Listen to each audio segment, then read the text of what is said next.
This scenario could have played out anywhere. It's happened in other places before, but this is just one of the most recent instances. Our scenario will happen here on this typical city street. There are homes, families, and sidewalks.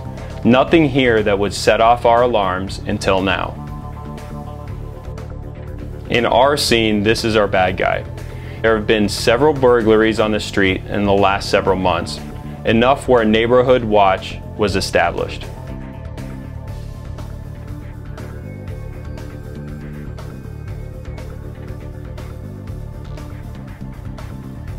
These behaviors look bad, don't they? At first he was on the street behaving like anyone else might, but then he starts to do this, looking into cars and weaving through yards. This would be behavior that could arouse anyone's suspicion. This is the second player in our scenario. It happens to be one of the neighborhood watch volunteers. Worse than that, for our situation, this is the watch captain. Here we come to our first separation between a trained sealed mindset student and the real events that happened in Florida. The sealed mindset student is wired for defense.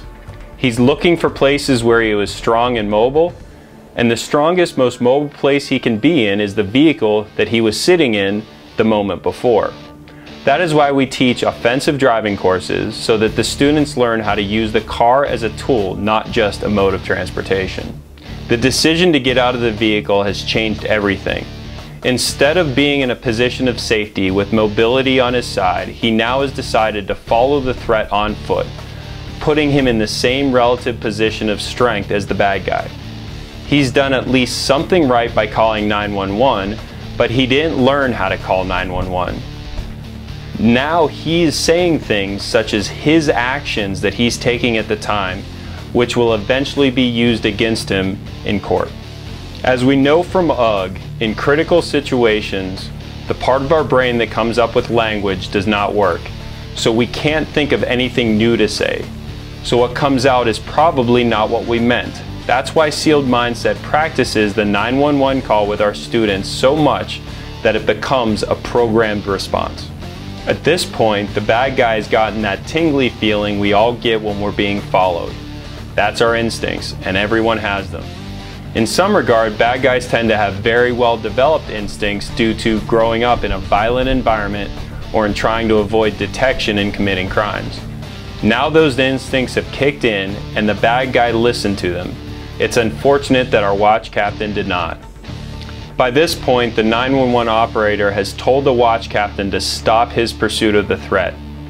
But he's frustrated. His gut tells him that this was a bad guy. At this point, the bad guy hasn't run away. His defensive mechanisms have kicked in as well.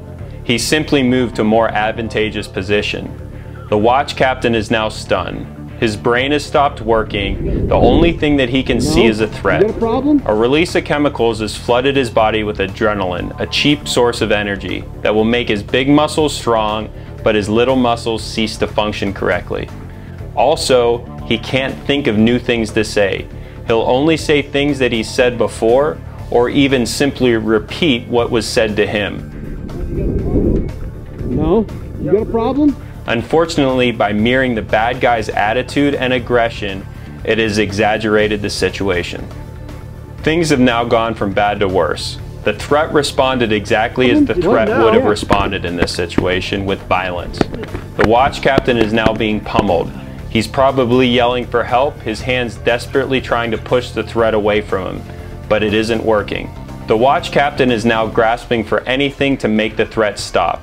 The only thing running through his brain is, I'm going to die, I'm going to die, I'm going to die. In his mind, there is no other choice.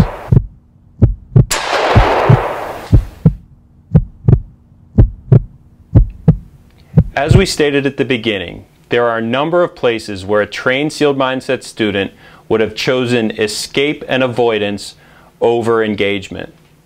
But in this instant, let's just look at the final confrontation.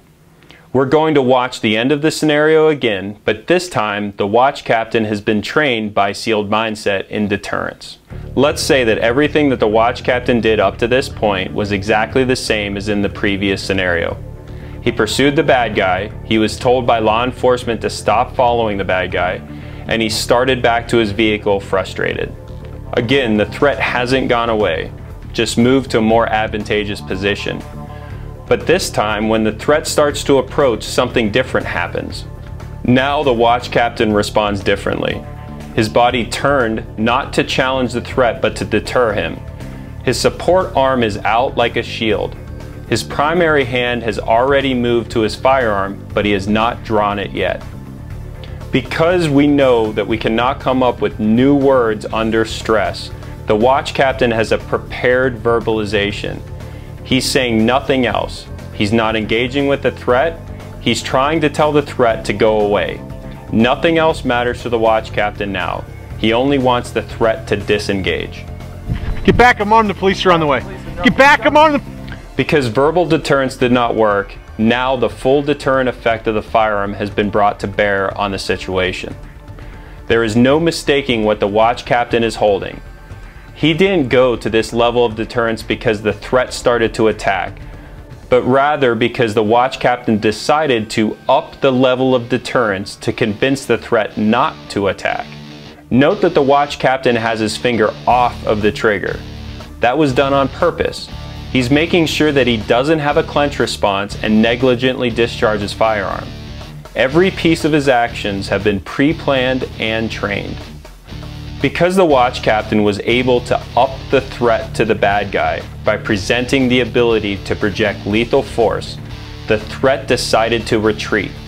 The watch captain has conducted a 360-degree check looking for more threats, an avenue of escape, or someone that can help him. Because the street isn't safe for him now, because the threat has run but the watch captain does not know where to, he retreats to the safety of his vehicle where he can drive away to somewhere safe in order to call 911 again, this time with no shots fired.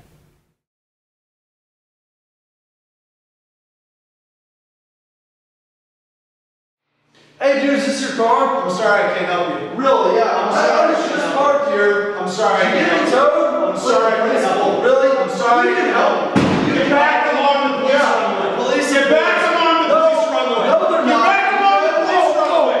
Get back along the police runway.